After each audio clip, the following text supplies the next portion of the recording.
sufficient, sufficient, sufficient. Meaningless, meaningless, meaningless. Lazy, lazy, lazy. Rent, rent, rent. As soon as my knees became sufficiently well, I was turned into a small field for a month or two. No other creature was there. I felt very lonely. And now I missed Ginger's company very much. Till one morning the gate was opened, and old Ginger came in. She had been damaged by hard riding, and was now given a chance to see what rest would do. We both felt in ourselves that we were not what we had been. However, that did not reduce the pleasure we had in each other's company. We used to feed, lie down together, and stand for hours under the big lime trees, with our heads close to each other. And so we passed our time till the family returned from town. One day we saw the Earl come into the field, and York was with him. They examined us carefully. The Earl seemed very angry. "These were fine horses who cost me a lot of money, but what I care most about is that these horses of my old friend, who thought they would find a good home with me, are damaged. The female horse shall have a year's run, and we shall see what that will do for her. But the black one, he must be sold. It's a great pity, but I cannot have knees like these in my stables."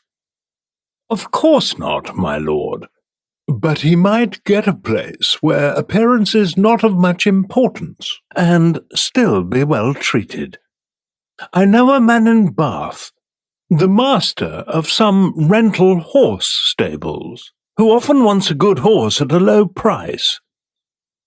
"You had better write to him, York. I would be more particular about the place than the money he would pay." After this, they left us.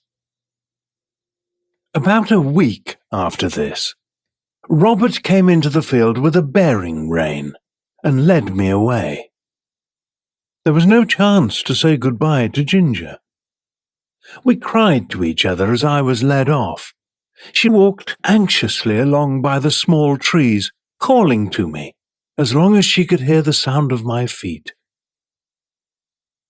Through York's good words, I was bought by the master of the rental horse stables.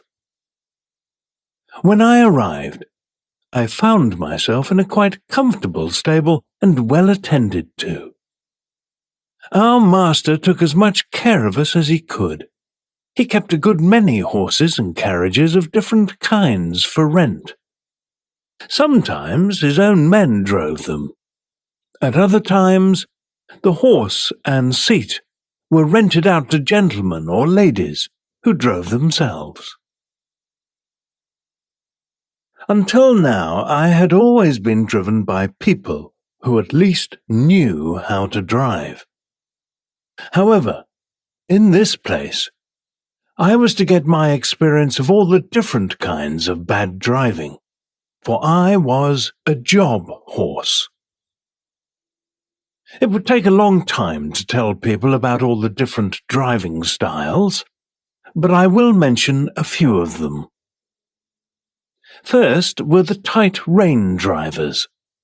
Men held the reins as hard as they could and never relaxed the pull on the horse's mouth, or gave him the least freedom of movement. Then were the loose rein drivers, who let the reins lie easily on our backs, and their own hand rest lazily on their knees. If a horse suddenly moves or startles or falls, the harm is done. Besides, some drivers didn't pay attention at all, and would attend to anything else more than their horses. I went out in the carriage one day with one of them. He shook the reins as we started, and of course gave me several meaningless cuts with the whip. There had been a good deal of road repair going on, and there were a great many loose stones around, and so it easily happened that I got a stone in one of my front feet.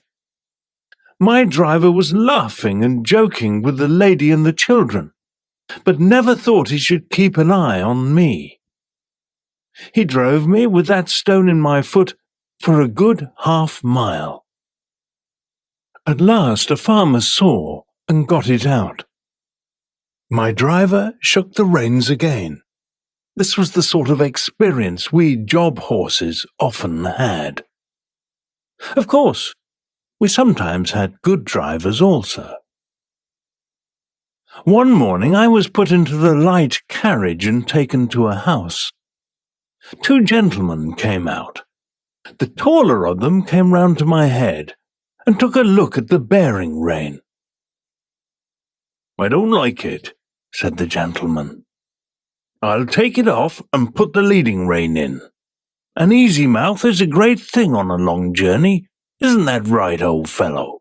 he said, patting my neck. Then he took the reins and they both got up. I can remember now how quietly he turned me round.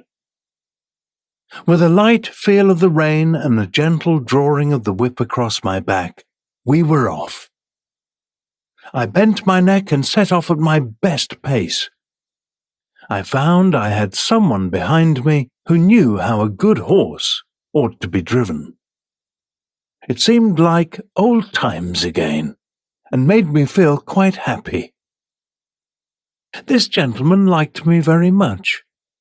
After trying me several times, he talked my master into selling me to a friend of his. His friend wanted a safe, pleasant horse for riding. In the summer, I was sold to Mr. Barry. 如果你喜欢我的视频，请帮我点赞、订阅加转发，你的支持就是我最大的动力。If you like this video, please help me to share this video. Thank you for your support.